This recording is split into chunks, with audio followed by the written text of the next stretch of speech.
음, 제가 집에서 겪었던 무서운 일들이 적지 않은 편인데, 그 중에서 기억에 남는 걸 꼽으라고 하면, 제가 예전에도 타 공포 채널에 제보한 적도 있지만, 저희 집 터가 속집이라고 했었죠. 2층은 그래도 무난하게 햇볕이 잘 들어오는 편인데, 1층은 햇볕도 잘 안 들어오고, 음산하거든요. 한낮에도. 그래서 간혹 잡기를 접할 때가 있는데요.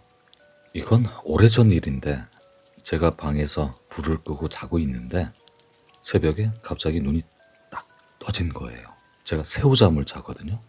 그래서 옆으로 돌아 누운 상태에서 벽 쪽을 바라보고 있는데 제 그림자가 보였죠. 창밖에서 조명빛이 새어 들어오니까 제 그림자를 보면서 머리를 살짝 들어봤어요.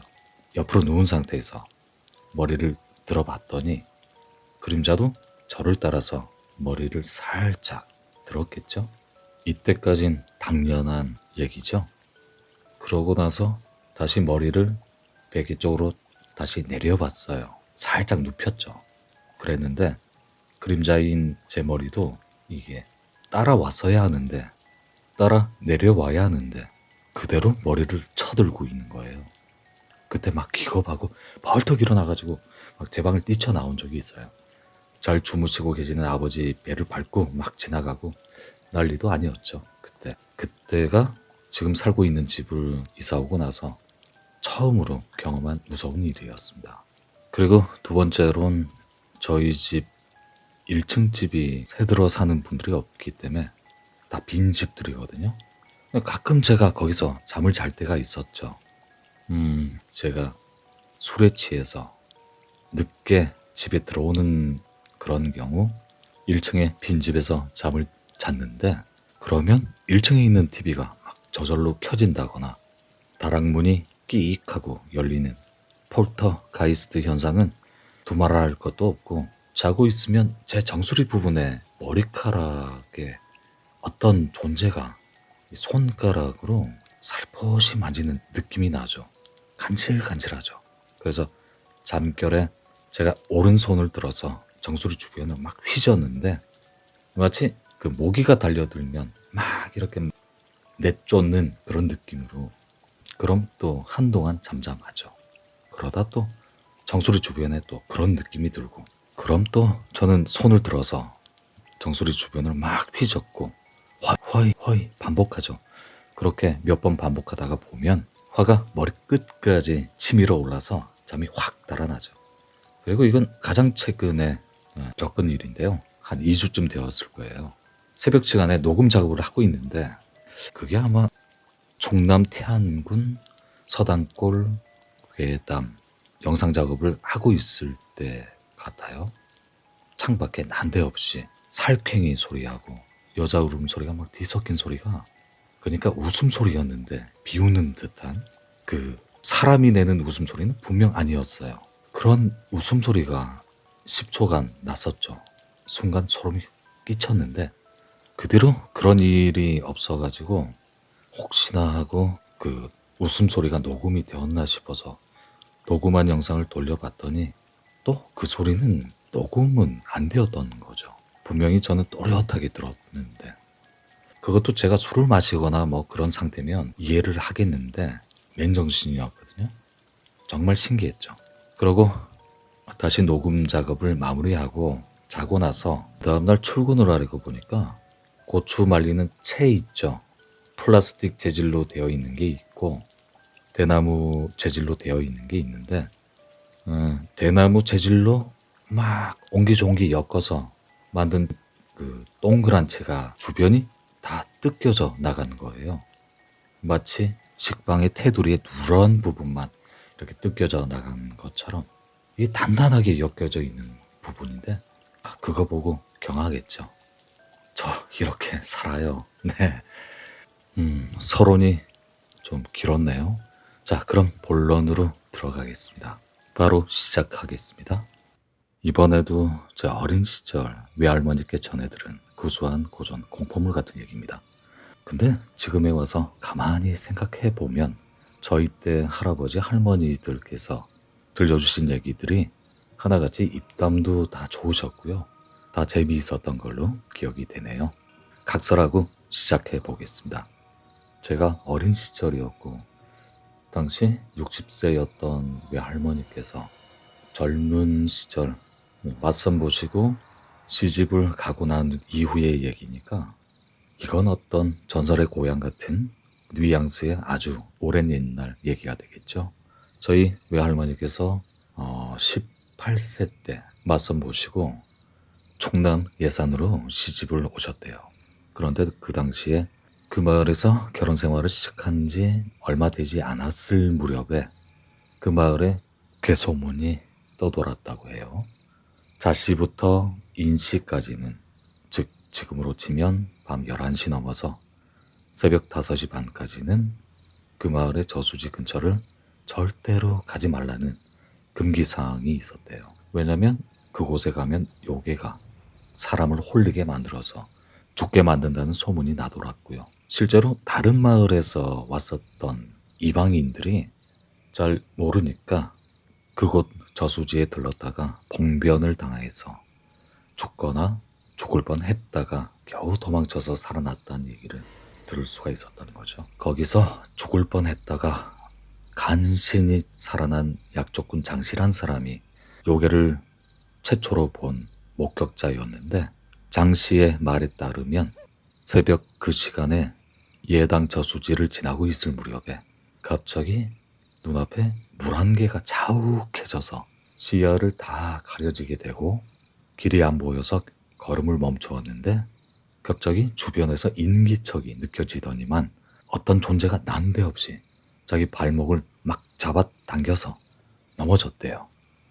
그러고 기절을 했는데 그렇게 잠깐 기절하고 정신 차려서 보니까 여우 같은 울음소리와 함께 어떤 산 짐승이 입으로 자기 머리채를 막 물고 뒷걸음치면서 어디론가를 향해 질질 끌고 가더란 겁니다.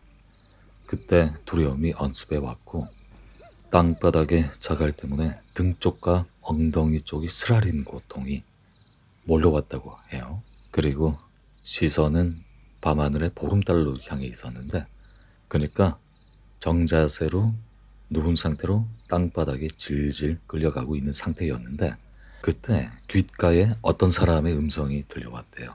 네, 이 요망한 것 같으니라고 내가 너를 그리 찾아 헤맸는데 이제 드디어 만나는구나.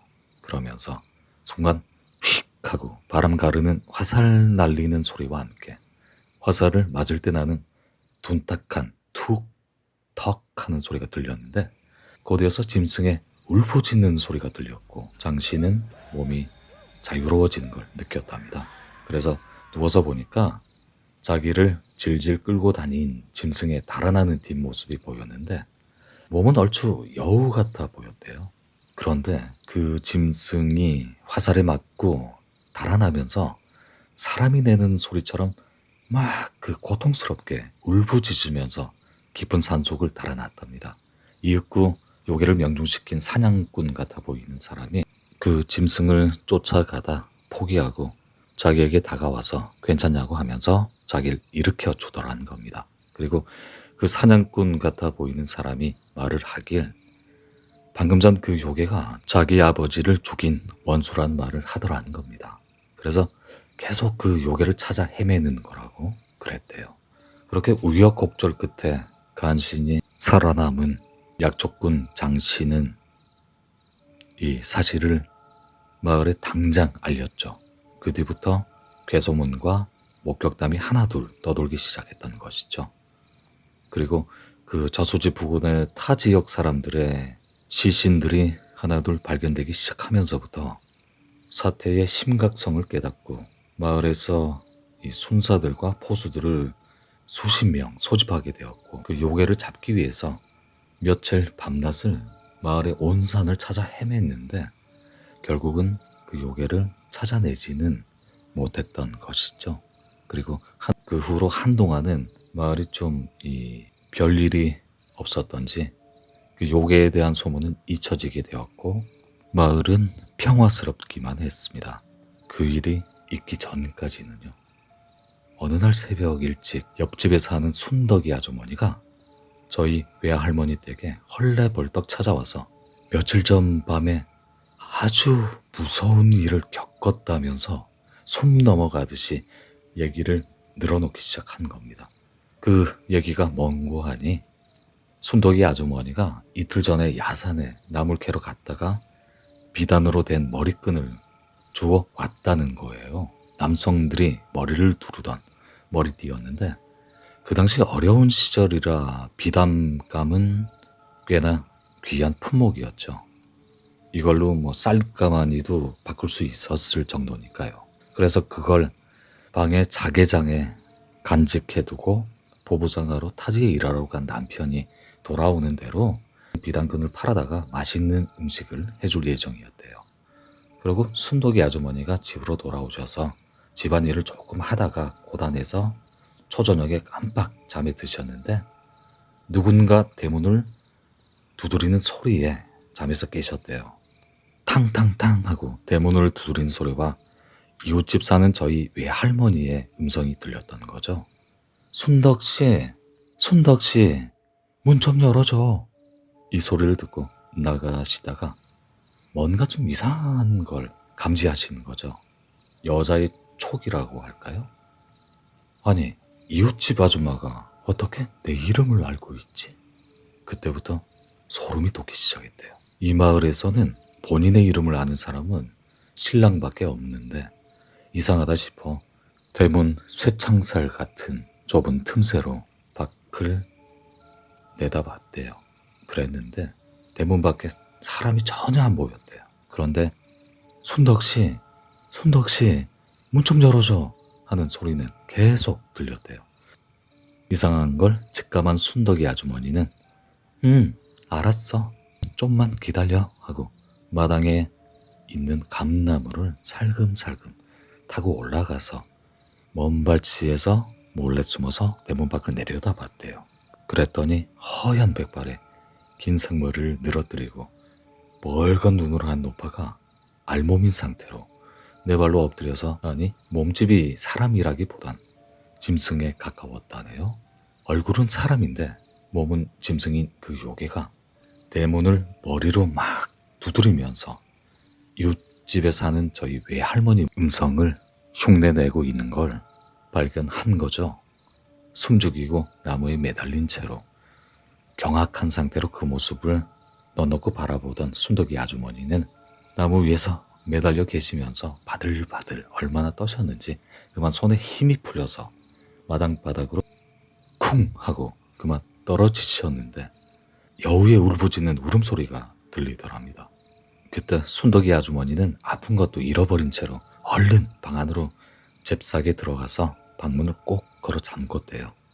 그랬더니 이번에는 여우 울음소리가 사람 소리, 노파의 음성소리랑 뒤섞인 채로 그거 이리 내놔, 그거 이리 내놔. 그 소리가 자꾸만 들렸고 순덕이 아주머니는 이불을 뒤집어 쓰시고 밤새 벌벌 떠시다가 어느새 잠에 드셨는데 새벽닭 울음소리에 잠에 깨셨고 그 여우개의 소리는 더 이상 들리지 않아서 조심스레 방문을 여시고 마당의 감나무에 다시 올라가셔가지고 대문 밖을 내다보셨대요. 그랬더니 대나무 밖엔 아무것도 없는 걸 확인하시고 일단 겁이 나니까 내심 집을 빠져나와야겠다는 그런 생각이 들어서 이웃인 저희 외할머니 댁으로 단걸음으로 달려오신 거죠. 그랬는데 저희 외할머니께선 외할아버지와 함께 시댁 제사에 가신다고 집을 비워놓은 상태라 집에 아무도 없는 걸 확인하고 다시 장터로 발걸음을 향했대요. 아직 해가 완전히 뜨지 않은 상태라 공포심이 채 가시지 않은 상태에서 막 뛰어가다 걸어가기를 반복하시면서 사람들이 많이 모이는 새벽 장터에 도착했대요. 사람들이 붐비는 장터에 도착하니 그제서야 진정이 되고 안도감이 든 순덕이 아주머니는 장터에 털썩 앉아서 자리를 잡고는 그 비단티를 내다 놓고 팔기 시작하셨대요. 그런데 그해 흉년이라 끼니를 굶는 사람들이 적지 않을 때라서 생각보다 비단띠는 잘 팔리지 않았대요. 그렇게 순덕이 아주머니는 아침부터 저녁이 될 때까지 밥을 굶어가면서 비단띠를 내다 놓고 팔기 시작했는데 안 팔린 거죠. 그리고 장터가 파장할 때가 되자 순덕이 아주머니는 체념하고 장사를 포기하시고 집에 돌아가려고 하는데 어떤 젊은 양반이 비단끈을 사겠다고 해서 결국은 비단끈을 팔게 되었대요. 그랬는데 그 젊은 양반이 그러더랍니다. 이 비단끈은 사실 저의 것인데, 아니 돌아가신 아버지의 것이죠. 하지만 제가 잃어버렸으니까 값은 제대로 쳐주지요. 그 얘기를 듣고 순덕이 아주머니께서 좋은 물건인데 주인 만났으니까 돈은 지불 안 하셔도 됩니다. 그런데 이 비단끈을 어쩌다가 잃어버리신 겁니까? 야산에서 이걸 주웠는데, 그러자 그 젊은 양반이 괜찮습니다. 비단값은 제가 제대로 쳐드리겠습니다. 사실 전 아버지를 죽인 원수를 찾아 헤매고 있죠. 그 원수는 사람은 아니고 요괴이죠. 머리는 노파이고 몸은 여우이며 여우의 소리와 사람의 소리를 번갈아 내면서 사람을 해친답니다. 제가 이틀 전 이 요괴를 산에서 발견을 했죠. 해서 요괴를 잡으러 뒤따라가던 중에 머리에 맨 비단끈을 그만 잃어버린 것이죠. 이 말을 들은 순덕이 아주머니는 그제서야 마을에 떠돌던 괴소문이 떠올랐고, 그 괴소문에 나온 요괴가 간밤에 봤던 그 요괴이고, 이 젊은 양반이 요괴를 쫓아다니는 그 젊은 양반인 걸 깨달았죠. 그래서 순덕이 아주머니는 간밤에 있었던 일을 젊은 양반에게 상세하게 얘기를 했대요. 젊은 양반이 얘기한 요괴가 간밤에 자기 집 대문 앞에 자리를 잡고 있었다고. 그 얘기를 들은 젊은 양반은 순덕이 아주머니 집이 어디냐고 하며 같이 가보자고 재촉을 했었고, 결국은 순덕이 아주머니 집까지 동행을 하게 되었대요. 원수를 잡아야 하니까. 그리고 순덕이 아주머니 집에 도착한 그 젊은 양반은 순덕이 아주머니께 양해를 구하고 집 창고에 잠복을 하면서 요괴를 계속 기다리고 있었대요. 이윽고 해가 지기 시작하고 어두컴컴한 밤이 되자, 그때가 저녁 때 무렵이었는데 끼니 때가 되자 순덕이 아주머니가 젊은 양반 잡수라고 밥상을 들고 젊은 양반이 있는 창고로 가던 길이었는데 대문에서 여우의 소리가 섞인 노파의 소리가 들렸대요. 그거 내 거야. 그거 내 거야. 이리 내놔. 이리 내놔. 그 소리가 들리자 순덕이 아주머니는 마당에서 밥상을 든 채로 바들바들 떨고 계셨고, 창고에 잠복 중이던 젊은 양반은 석궁을 들고 살금살금 나와서 순덕이 아주머니가 손으로 가리킨 감나무 위에 몰래 올라가서 동태를 살펴봤대요. 그리고 석궁을 재빨리 겨냥해서 대문 밖에 있는 요괴를 명중을 시켰답니다. 가슴에 정통으로 활을 맞은 요괴는 노파의 음성으로 비명을 막 질러댔고, 젊은 양반이 그 요괴를 향해 석궁을 한 발 더 쏘자 요괴는 쓰러졌는지 털썩 소리를 내더란 겁니다. 밖에서. 이윽고 젊은 양반이 나무에 내려와서 대문을 열고 요괴에게 가까이 다가가서 요괴 머리에 석궁을 겨냥하고 있는데, 요괴가 울부짖으면서 진영아, 내 아들 진영아 그러더랍니다. 이 젊은 양반은 석궁을 떨어뜨렸고 한동안 놀란 눈으로 요괴를 쳐다만 보고 있었대요.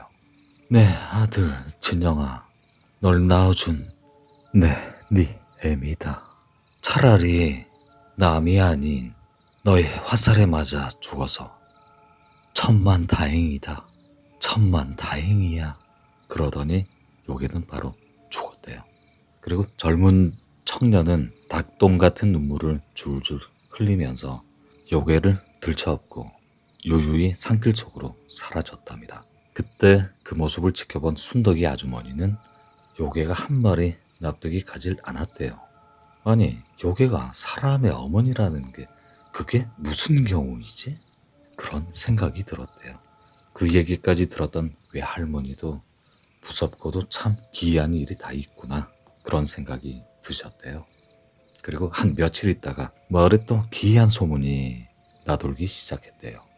외할머니가 그 소문을 동네 개울 빨래터에서 아주머니들께 전해 들었는데, 한동안 마을에서 사람을 그렇게 해치던 요괴가 젊은 청년에 의해 잡혔고 죽었는데, 무당이 요괴를 천도하기 위해서 마을의 사당나무에서 구슬을 했는데, 그때 무당 몸에 요괴 영가를 실은 무당이 그런 말을 했대요. 나는 날 죽인 젊은 청년의 어머니고 젊은 청년의 아버지이자 나의 남편인 사람에게 저수지에 처참히 죽은 홀령인데 잠시 여우의 몸을 빌어서 복수를 한 것뿐이다. 그러다 짐승의 몸을 통해서 인육의 맛을 알게 되었고 모든 남자들을 증오해서 남자들만 골라 복수를 한 것뿐이다. 그런 말을 했었답니다. 무당이 접신을 했으니까 요괴의 말이었겠죠. 무당이 접신을 끝내고 요괴를 막 얼르고 달래고 그러다가 결국 굿은 끝났대요. 그런데 굿이 잘 치러졌는지 그에 대한 언급은 없었답니다. 굿을 어뢰한 젊은 양반은 눈물 범벅 코범벅이 다 되었대요. 아버지 원수라고 생각하고 죽인 요괴가 결국은 본인의 어머니 홀령이 실린 요괴였으니까, 그것도 자신의 아버지에 의해 살해된 어머니의 홀령이었으니까, 그 소문을 들은 외할머니는 막 여러 가지 감정들이 만감이 교차했답니다. 그 후로 1년 동안은 마을이 잠잠했었는데 어느 날인가 또 동네에서 원인 모를 사고사나 실족 처리된 사람들이 하나둘 생겨나기 시작했었고 흉흉한 소문이 나돌기 시작했대요. 그리고 죽다 살아난 사냥꾼들의 목격담을 들을 수가 있었는데, 백발의 긴 머리를 늘어뜨린 노파의 얼굴을 하고 호랑이의 몸집을 한 요괴가 산에서 지나가는 사람을 막 홀리게 만들어서 잡아 먹는다는 얘기였는데, 그 작은 마을 사람들은 화전민처럼 하나둘 다른 마을로 이사를 가기 시작했었고요. 결국은 빈마을이 되었다고 합니다.